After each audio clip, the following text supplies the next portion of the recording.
Dans cette capsule de cours, on va vous parler de signaux lumineux et de signaux sonores, autrement dit de lumière et de son, et on verra que ces signaux permettent d'observer et de communiquer. Parlons de lumière, et parlons de sources de lumière. Pendant très longtemps, l'homme s'est interrogé sur la façon dont il voyait les choses, sur la vue. Et alors, pendant très longtemps dans l'Antiquité grecque, on pensait que les objets avaient la possibilité d'envoyer vers l'œil une forme qui était son image, et l'œil recevait donc l'image de cet objet.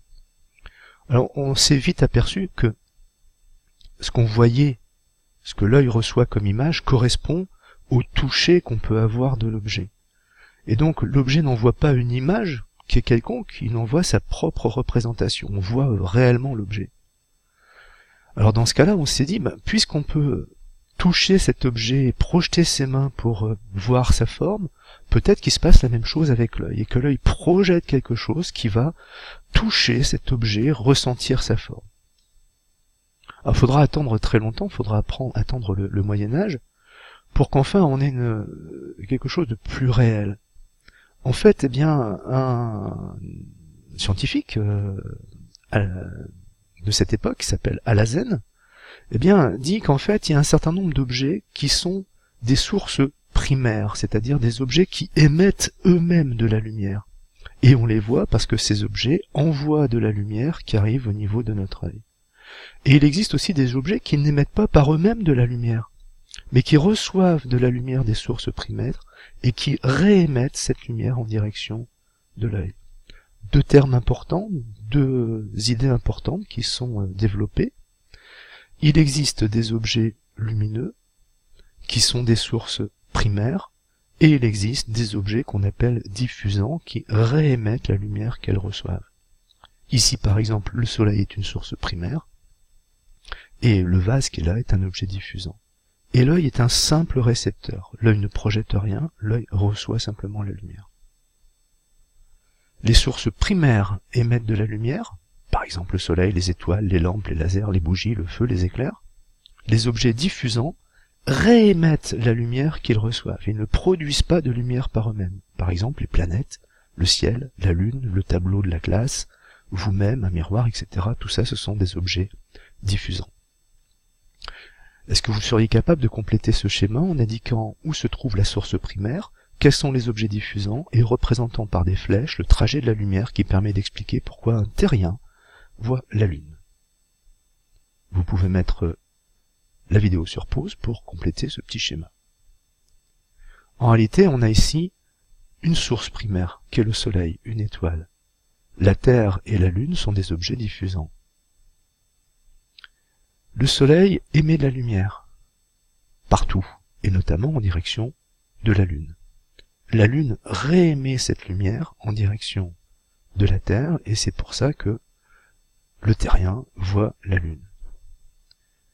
Est-ce que vous sauriez identifier la bonne représentation dans cette diapositive? Vous pouvez mettre là aussi la vidéo sur pause.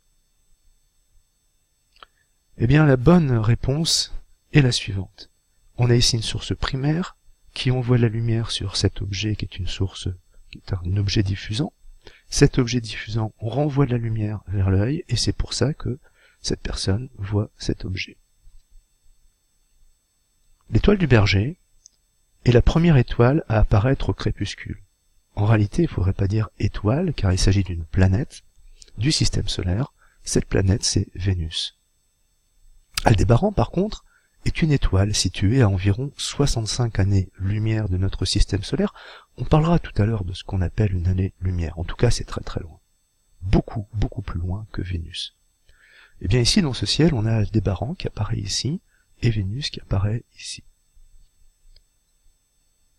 Du point de vue de la lumière, quelle est la différence entre l'étoile du berger, Vénus, et Aldébaran? Vous pouvez mettre la vidéo sur pause pour réfléchir.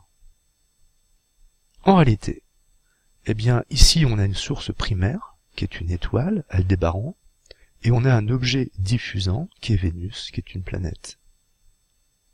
Comment dans le ciel est-ce qu'on reconnaît les objets diffusants, donc les planètes, des étoiles, qui sont des sources primaires? C'est en fait assez simple. Les étoiles sont fixes, les unes par rapport aux autres. alors que les planètes se déplacent. On appelait ça auparavant les astres errants. Donc ce qui n'est pas toujours à la même place dans le ciel est une planète, un objet diffusant. Ce qui est toujours à la même place par rapport aux autres étoiles est une étoile, est une source primaire. Alors cet exercice est un peu plus compliqué. Est-ce que vous sauriez expliquer pourquoi cet homme qui est en train de se raser se voit dans le miroir? On vous demande d'identifier les sources primaires, les objets diffusants, et de représenter par des flèches le trajet de la lumière. Vous pouvez mettre la vidéo sur pause. Eh bien en fait, il y a ici une source primaire, qui est les lampes qui se trouvent ici. Ces lampes qui se trouvent là éclairent l'ensemble de la pièce et éclairent notamment le personnage qui est en train de se raser. Ce personnage se comporte comme un objet diffusant. Il émet de la lumière dans toutes les directions, notamment vers le miroir. Le miroir est un objet diffusant. Il réémet la lumière qu'il reçoit en direction des yeux de la personne qui est en train de se raser. Parlons maintenant de la propagation de la lumière. On va utiliser dans une séance de TP un générateur et 2 fils pour faire briller une lampe. On va positionner 2 ou 3 morceaux de carton qui sont percés d'un trou de telle façon qu'on peut voir la lampe simultanément à travers ces trous. Que peut-on en conclure sur la propagation de la lumière? Et on va vous fournir un bout de ficelle qui peut-être pourra vous permettre de répondre à cette question. Eh bien on s'aperçoit que pour qu'on puisse voir à travers les 3 trous simultanément la lumière, il faut que ces 3 trous soient alignés. La propagation de la lumière se fait selon une droite. On dit que la propagation est rectiligne. Votre professeur pourra faire une autre expérience avec une autre source lumineuse, une autre source primaire qu'on appelle un laser, qui émet un faisceau lumineux qui n'est normalement pas visible, mais si on fait tomber un petit peu de poussière de craie, on s'aperçoit que le faisceau devient partiellement visible et qu'il dessine une droite. Conclusion: la lumière se propage de façon rectiligne, selon une ligne droite. Attention, il faut être précis, ça se passe, ça, uniquement dans le cas où on a un milieu qui est transparent, évidemment si la lumière ne passe pas, mais surtout homogène. Alors qu'est-ce que ça veut dire un milieu homogène? Ça signifie un milieu sur lequel, eh bien, on a en tout point de l'espace le même comportement, la même chose. Sinon, la propagation n'est pas forcément rectiligne. On n'a pas forcément une ligne droite. On obtient ce qu'on appelle des mirages. Par exemple, dans cette cuve, on a mis du sel au fond de la cuve, on a rempli tout doucement d'eau, et le sel s'est dissous. Mais le sel s'est plus concentré sur la base de la cuve qu'à la surface. On n'a donc pas un milieu homogène. Eh bien cette fois-ci, lorsqu'on envoie le faisceau laser dans ce milieu, on voit qu'il dessine une courbe et pas une droite. Et assez régulièrement, en Nouvelle-Calédonie par exemple, lorsqu'on regarde les îlots qui se trouvent à l'horizon, on voit bien un comportement très bizarre de la lumière qui est lié à ce phénomène de mirage.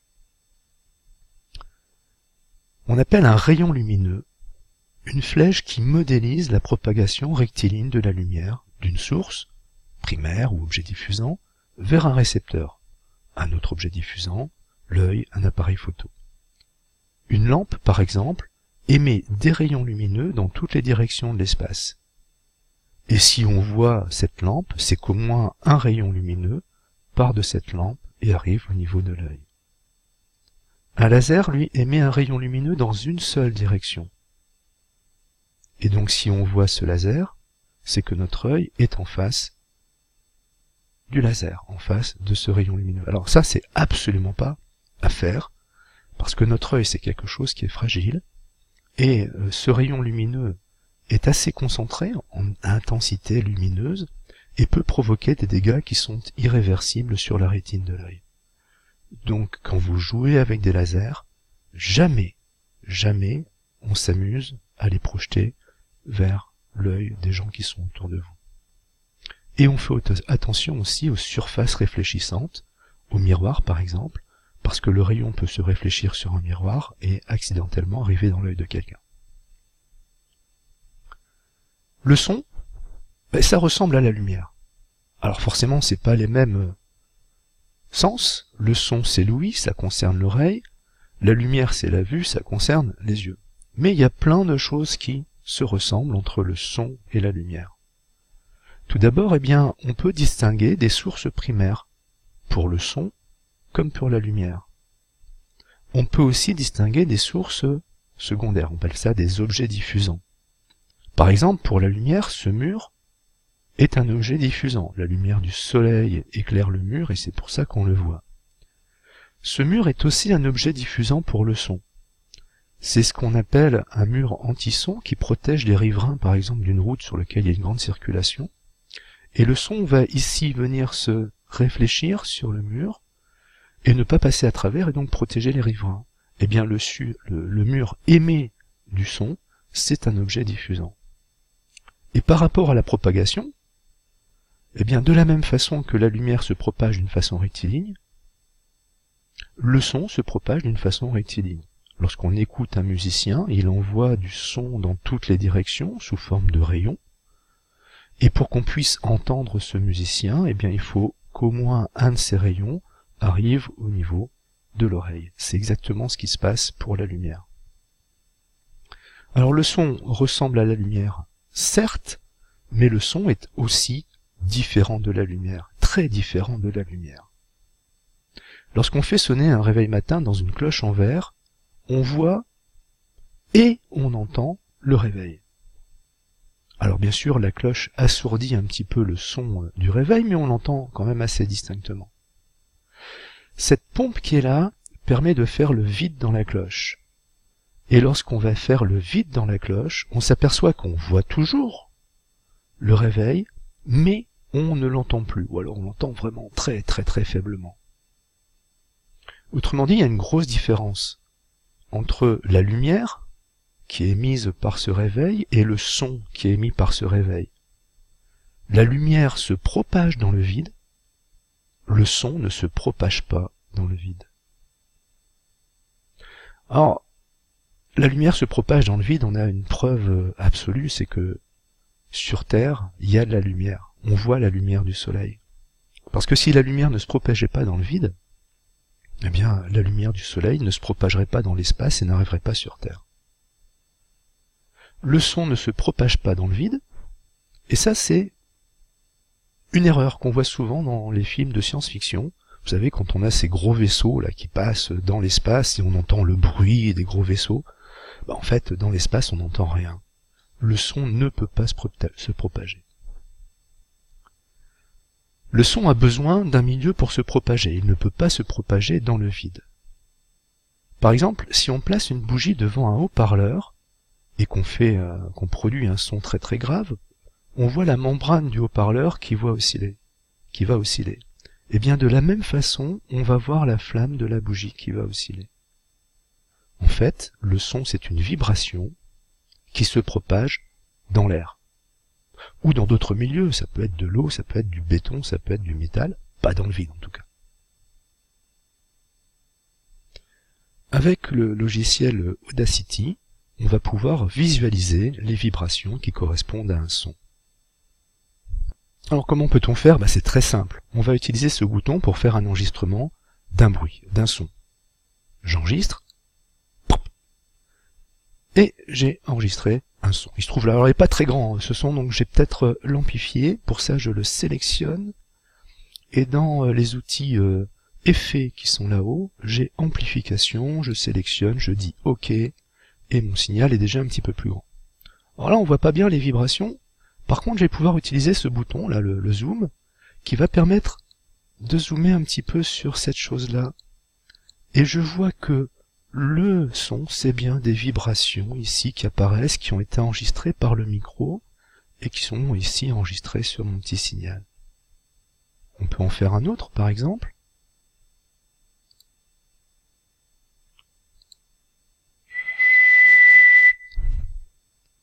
Alors on va faire la même chose, c'est-à-dire qu'on va l'amplifier. Et on va zoomer. Et là on voit les vibrations qui apparaissent, qui sont beaucoup plus nettes que tout à l'heure. Là, on a un son qu'on appelle un son pur, avec une forme de courbe qui est très particulière et qu'on appelle une sinusoïde. Ce son-là est un son presque pur et on voit bien les vibrations enregistrées par le micro. Ce logiciel, Audacity, est un logiciel libre et vous pouvez librement donc le télécharger sur vos ordinateurs ou l'ordinateur de la maison. Alors maintenant on passe au niveau 4e, on va parler de quelque chose de nouveau qui s'appelle la fréquence du son. Alors si on reprend l'expérience précédente, eh bien on peut faire vibrer la membrane du haut-parleur plus ou moins rapidement, lentement ou plus vite. On s'aperçoit que plus la membrane vibre rapidement, plus les oscillations de la flamme de la bougie sont rapides, et à un moment donné, on a l'impression de voir une flamme immobile parce que notre œil ne distingue plus les mouvements à cette vitesse-là.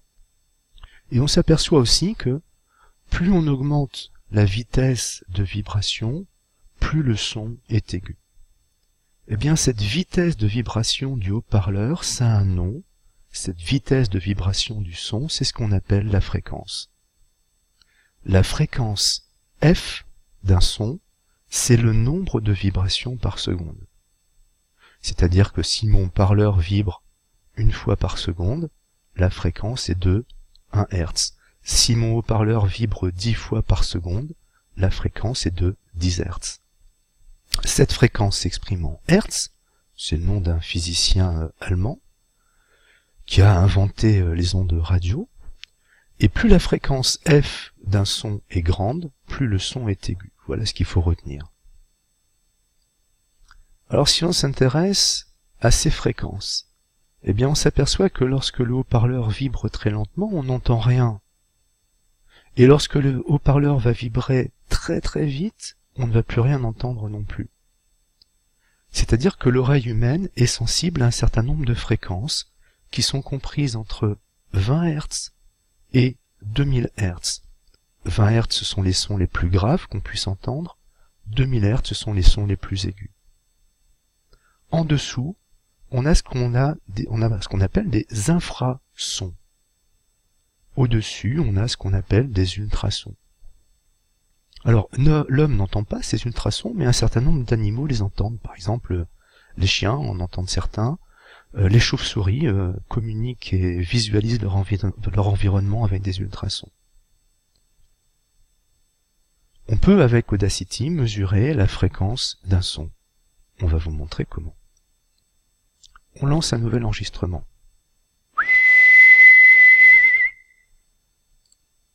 On va zoomer, grandir un petit peu, effet, amplification. Pour avoir un signal un peu plus propre, on peut zoomer dessus, hein, comme tout à l'heure, pour voir quelle est la forme de ce signal. C'est encore un son qui est assez pur. Et on va sélectionner, avec la souris, une partie de ce son, et on va dans l'outil Analyse, tracer le spectre. Là, on voit ici un spectre qui apparaît, on ne sait pas trop à quoi ça correspond, mais en tout cas, on voit qu'il y a des espèces de pics qui apparaissent. Et il y a un pic qui est beaucoup plus grand que les autres, qui est le premier pic, et on va pouvoir positionner sa souris sur ce pic, voilà, et on s'aperçoit dans la petite fenêtre qui se trouve ici, qu'on obtient une certaine fréquence. Eh bien, ici, on obtient une fréquence de 2024 Hz. Voilà la fréquence correspondant à un son.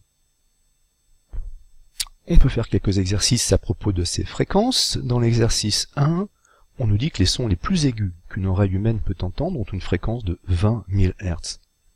Combien de vibrations sont produites par ce son par seconde et par heure? Dans l'exercice 2, on a une caméra rapide. Notre œil ne permet pas de le voir, une caméra normale non plus, mais une caméra rapide permet de voir des mouvements très rapides.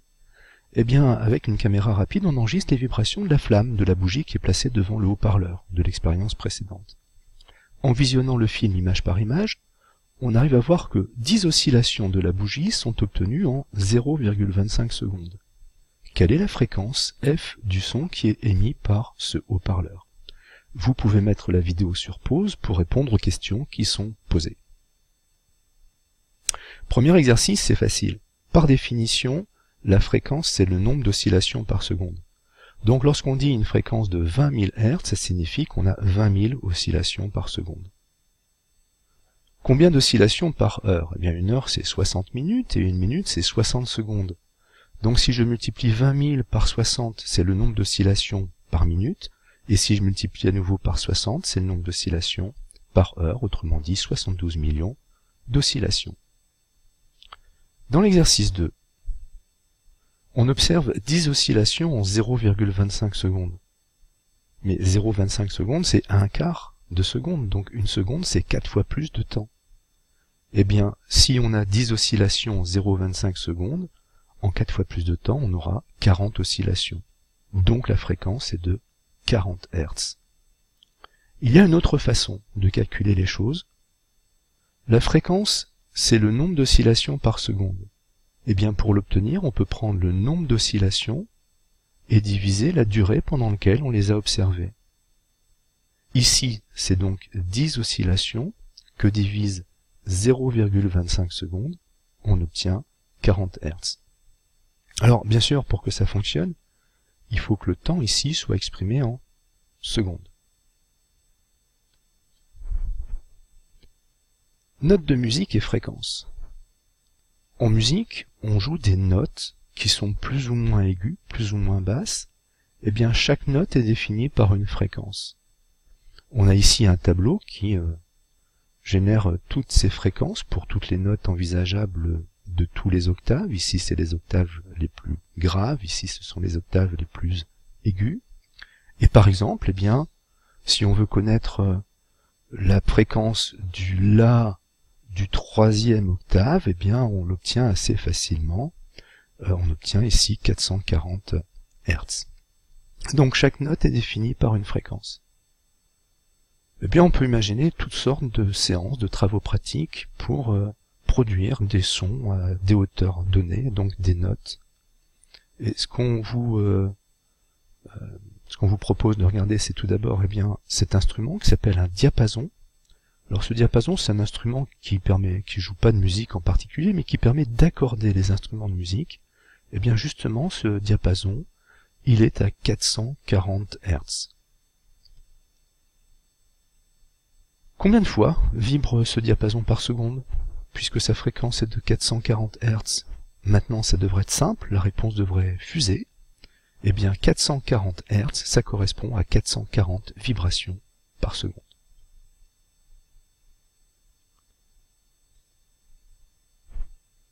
On peut aussi produire une note avec Audacity, on va vous expliquer comment on peut faire ça. Alors pour générer un son sur Audacity, c'est extrêmement simple. Dans le menu qui se trouve en haut, il y a un onglet Générer, on va chercher Tonalité, on va conserver la sinusoïde, c'est-à-dire la forme de tout à l'heure, vous savez, la forme qui était parfaite, très arrondie. Là on peut sélectionner la fréquence, par exemple on va prendre 440 Hz, la fréquence du diapason. Ça, on s'y intéresse pas, ça c'est la durée. Je dis OK et j'ai mon signal qui apparaît. On peut zoomer sur ce signal, vérifier qu'on a bien obtenu une sinusoïde, la voilà. Et pour entendre le son, c'est très simple, on met le lecteur en route. Donc ça c'est du 440 Hz, évidemment on peut aussi générer des sons plus graves, ou des sons plus aigus, par exemple à, je sais pas, 2500 Hz comme tout à l'heure. Hop, et on peut relancer le signal. Voilà comment on génère un son avec Audacity. Alors on pourra imaginer par exemple une séance de TP où on vous donnera une partition. Une partition, c'est un ensemble de notes les unes derrière les autres et vous devrez créer par exemple avec Audacity le morceau qui est proposé. Parlons maintenant des vitesses de propagation du son et de la lumière. Le son se propage à une vitesse de 340 mètres par seconde. Précisons que c'est dans l'air. C'est-à-dire que le son met 1 seconde pour parcourir 340 mètres. Imaginons un élève qui crie à un bout du collège. Il sera entendu environ 0,5 secondes plus tard à l'autre bout du collège, qui mesure à peu près 170 mètres. Donc ça c'est pour le son, 340 mètres par seconde. C'est rapide, hein? c'est rapide, c'est à peu près 1000 km/h. Alors maintenant, la lumière, elle, se propage à une vitesse de 300 000 km par seconde. C'est plus des mètres par seconde, ce sont des kilomètres par seconde. Pour être précis, c'est sa vitesse dans l'air, mais aussi dans le vide. C'est-à-dire que la lumière met 1 seconde pour parcourir 300 000 km. Par exemple, pour parcourir la distance Paris-Nouméa, environ 16 000 km au plus près, eh bien la lumière, elle met environ 0,05 secondes. C'est-à-dire vraiment très très peu de temps. On va vous demander de faire des calculs autour de la vitesse, de la distance et du temps. Pour obtenir une vitesse, il faut diviser la distance qui est parcourue par la durée du parcours. Ça s'écrit V est égal à D sur T. Si on exprime la distance en mètres, si on exprime le temps en secondes, on obtient la vitesse en mètres par seconde. Pour obtenir la distance parcourue, si on connaît la vitesse et si on connaît la durée, il faut multiplier la vitesse par la durée du parcours. Ça s'écrit D est égal à V fois T. Si le temps est en secondes, et si la vitesse est en mètres par seconde, on obtient une distance en mètres. On va faire une série d'exercices sur ces relations entre la vitesse, la distance et le temps. Exercice 1, on nous parle des cétacés. Ici, ce sont ce qu'on appelle des baleines à bosse. Eh bien, les cétacés communiquent entre eux sur de très grandes distances en émettant des sons. On appelle ça le chant des baleines. Alors, en fait, les cétacés ont une vie en groupe, une vie en famille, et ils peuvent être séparés parce qu'ils vont pêcher dans des endroits différents, mais ils sont toujours en communication entre eux. Les éléments d'un groupe sont toujours en communication d'entre eux, même s'ils sont extrêmement éloignés les uns des autres. Et ils communiquent avec des sons. Eh bien, dans l'eau, les sons se propagent plus vite que dans l'air. Dans l'eau, le son met 20 secondes pour parcourir 30 km. Quelle est la vitesse de propagation du son dans l'eau et on l'exprimera en mètres par seconde. Vous pouvez mettre la vidéo sur pause pour répondre à cet exercice. Pour obtenir la vitesse, on va prendre la distance parcourue, on divise par le temps du parcours, la durée du parcours. Ici, on a mis 20 secondes pour parcourir 30 km. La distance, c'est donc 30 km qu'on divise par 20 secondes. Si on fait ce calcul, on va obtenir des kilomètres par seconde. Mais on nous demande des mètres par seconde. C'est simple, on va faire la conversion. 30 km, c'est 30 000 mètres. Donc je prends 30 000 mètres, je divise par 20 secondes, ce qui ça donne 1500 mètres par seconde. Et effectivement, c'est bien supérieur à la vitesse de propagation du son dans l'air, qui est de 340 mètres par seconde. Deuxième exercice. Les élèves s'amusent à crier, encore, ils sont fatigants, en face du mur du gymnase, et s'amusent de l'écho qui est produit par le mur. Voilà l'élève, ça c'est la distance qui sépare l'élève du gymnase, et voilà le mur du gymnase. Le son émis parcourt la distance D, se réfléchit sur le mur, et revient vers les élèves qui entendent le son à nouveau au bout de 3 secondes. À quelle distance D les élèves se trouvent-ils du mur du gymnase? On peut mettre la vidéo sur pause pour essayer de répondre à cet exercice. Il y a un petit piège. La distance parcourue par le son, c'est pas D, mais c'est le double de D, parce que le son parcourt une première fois la distance D, se réfléchit, et parcourt une deuxième fois la distance D. Ça, c'est une source primaire, et le mur est un objet diffusant. Autrement dit, eh bien, quand j'applique la formule que j'ai écrite tout à l'heure, D est égal à V fois T, Je peux pas l'appliquer comme ça, parce qu'ici, d c'est la distance parcourue, et la distance parcourue c'est 1 fois et 2 fois d. Donc en fait, je peux écrire que 2 fois d est égal à v fois t. Autrement dit, la distance, c'est v fois t sur 2. V, la vitesse de propagation du son dans l'air, on a dit tout à l'heure à peu près 340 mètres par seconde. Le temps, 3 secondes, on nous le donne dans l'énoncé, que divise 2, ça donne quelque chose comme 510 mètres. Eh bien, le gymnase est à peu près donc à 500 mètres de cet élève. Exercice suivant. Au cours du programme Apollo, c'était dans les années 1970, des astronautes ont fait des expériences sur la Lune et notamment ont déposé à la surface de la Lune des réflecteurs, des espèces de miroirs, qui sont dirigés vers la Terre et qui permettent de mesurer précisément la distance Terre-Lune. Comment ça fonctionne? Eh bien, il existe dans un certain nombre de laboratoires des gros émetteurs laser qui envoient, par nucléaire évidemment, des faisceaux laser en direction de la Lune.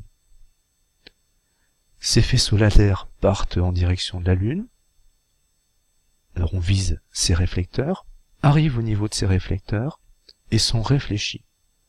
Et on les retrouve, on les enregistre à leur retour. On peut donc mesurer le temps qui est mis par ces faisceaux laser, par cette lumière, pour parcourir la distance d. Eh bien, on mesure 1,59 secondes pour le parcours de la distance d. À quelle distance, en kilomètres, la Lune se trouve-t-elle de la Terre? On peut mettre la vidéo sur pause pour répondre à cette question. Alors la distance, c'est la vitesse que multiplie le temps. La vitesse, c'est ici la vitesse de propagation de la lumière, 300 000 km par seconde. Je multiplie par le temps, 1,59 secondes, et j'obtiens 477 000 km. La Lune, au moment où on a fait ce tir laser, était à 477 000 km de cet observatoire. Alors, il ne faudrait pas en conclure que la Lune est toujours à 477 000 km. En réalité, la Lune a une trajectoire qui n'est pas parfaitement circulaire. La Lune a une trajectoire elliptique, c'est-à-dire que par moment elle s'éloigne et par moment elle est plus proche de la Terre. Donc 477 000 km, c'est au moment où on a fait ce tir. Passons maintenant au programme de 3e. Il existe une autre façon de mesurer les distances avec la lumière. Dans l'exercice précédent, on avait utilisé la vitesse de la lumière, la durée qui est mise par la lumière pour faire un aller-retour.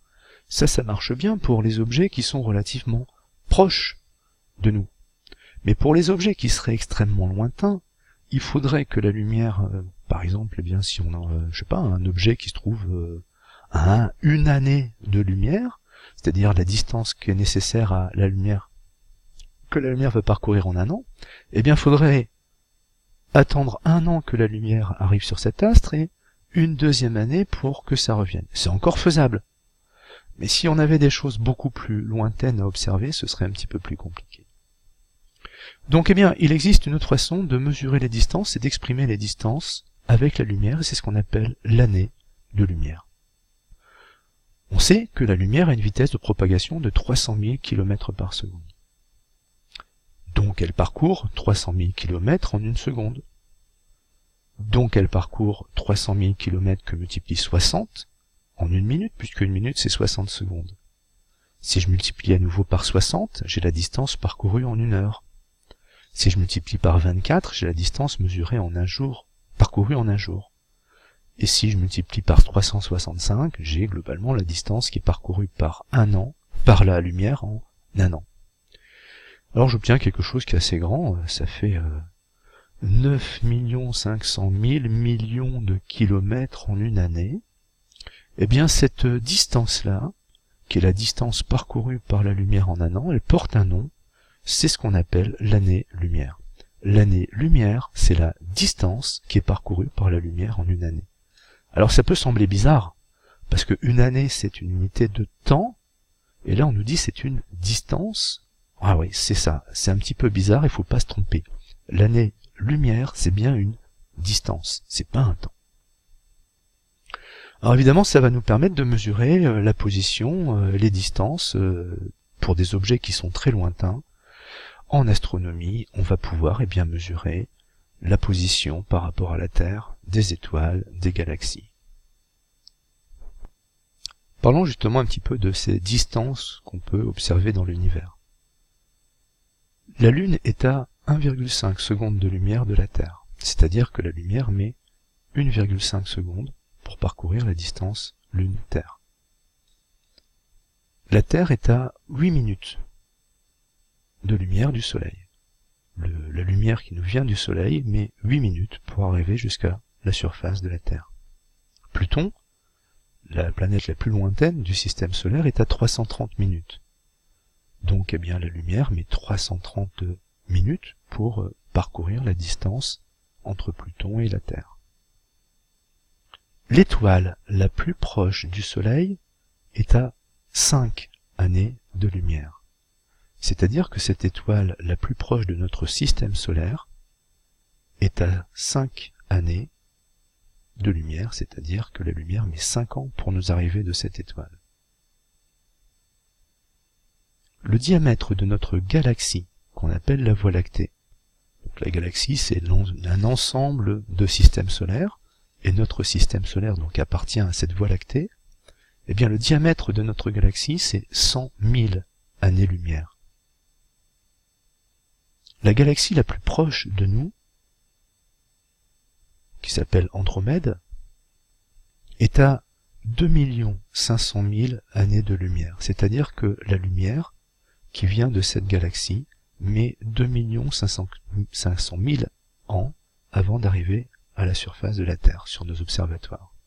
Et enfin, les limites de l'univers visible se trouvent aux environs de 13 milliards 500 millions d'années-lumière.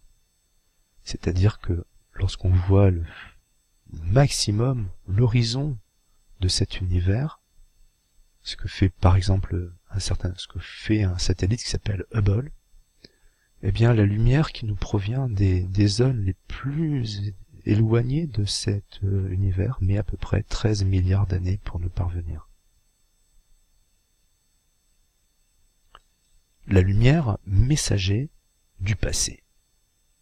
On a dit précédemment que la Terre est à 8 minutes de lumière du Soleil. C'est-à-dire que quand on regarde et qu'on montre du doigt le Soleil dans le ciel, en fait, ce qu'on voit, c'est la position du Soleil tel qu'il était il y a 8 minutes. On voit le Soleil à l'endroit et comme il était il y a 8 minutes. Quand on regarde avec un télescope la galaxie d'Andromède, distante de 2,5 millions d'années de lumière, on la voit à l'endroit telle qu'elle était il y a 2,5 millions d'années. Donc en 2,5 millions d'années, elle a sûrement bougé et elle s'est sûrement modifiée. Et donc ce qu'on voit, c'est l'endroit où elle était et telle qu'elle était il y a 2,5 millions d'années. Voir loin dans l'univers, c'est voir loin dans le passé. Parce que plus on va regarder des choses qui sont lointaines, plus la lumière a mis du temps pour nous arriver, et plus on voit ces objets lointains à l'endroit où ils étaient, mais surtout tels qu'ils étaient il y a un certain temps.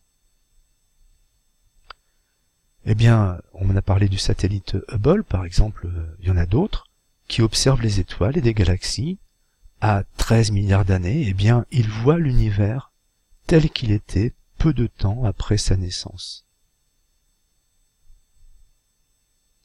La lumière permet aussi de communiquer. Dans une séance de TP, on pourra s'intéresser au code Morse. C'est un code qui était utilisé lorsqu'on avait des télégraphes, et qui est utilisé aussi avec des lampes sur des bateaux. Par exemple, on peut communiquer d'un bateau à l'autre avec des petites lampes. Alors, eh bien, on a ici deux groupes d'élèves. Le premier groupe dispose d'un générateur et d'un interrupteur. et on a deux fils qui vont vers un deuxième groupe qui lui dispose d'une lampe. Et lorsqu'on ferme l'interrupteur, la lampe brille. On a ici le code international qui est proposé ici. Vous voyez que c'est une succession de spots courts, de petits espaces et de spots longs. Et à chaque lettre, chaque chiffre, correspond un code.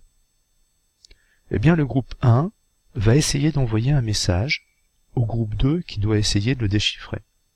Alors bien sûr, le groupe 2 ne regarde pas ce que fait le groupe 1, et le groupe 1 va essayer de composer un message. Alors on va commencer par quelque chose de simple au départ, on va commencer par un mot. Et donc le groupe 1 va envoyer un mot, le groupe 2 va essayer de le décrypter. Sur les bateaux, et notamment sur les bateaux militaires, eh bien il y a des gens qui font ça à longueur d'année, qui décryptent les messages et qui les codent en morse pour les envoyer. Deuxième exemple de communication avec la lumière, la fibre optique.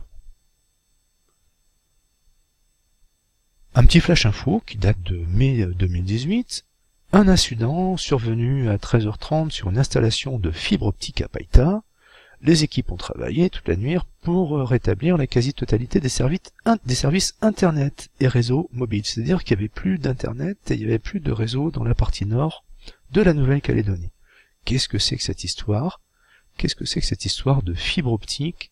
Quel est le rapport entre la lumière, la fibre et les services Internet?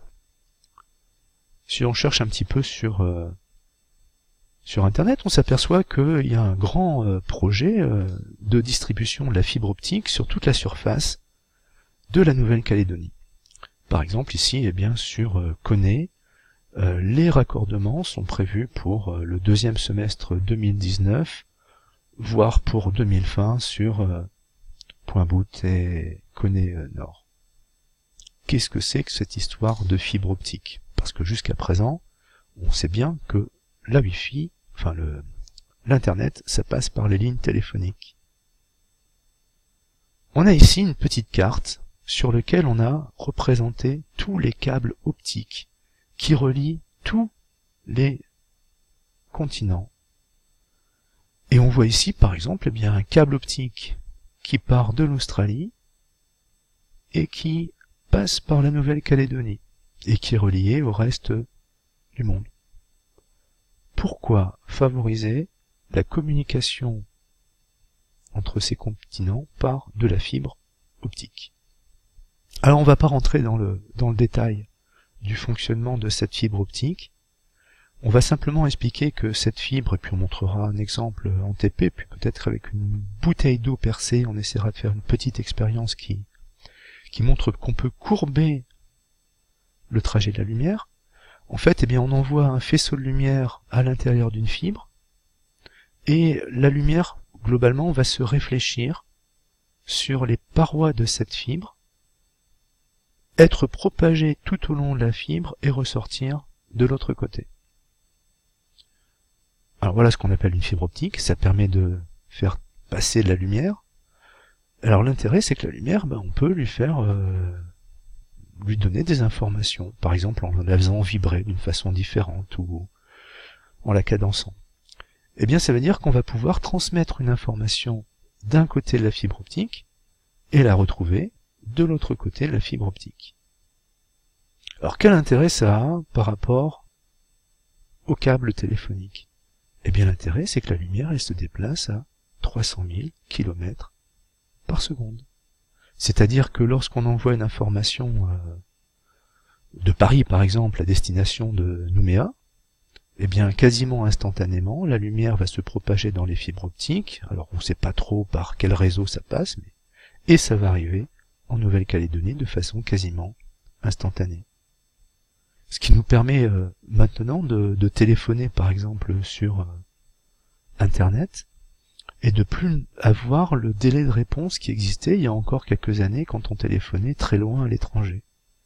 Quand on téléphonait très loin à l'étranger, eh bien, on disait bonjour, et il fallait attendre peut-être une seconde ou une seconde et demie avant que de l'autre côté on nous reçoive le bonjour et qu'on nous dise bonjour, comment tu vas? Donc c'était assez laborieux.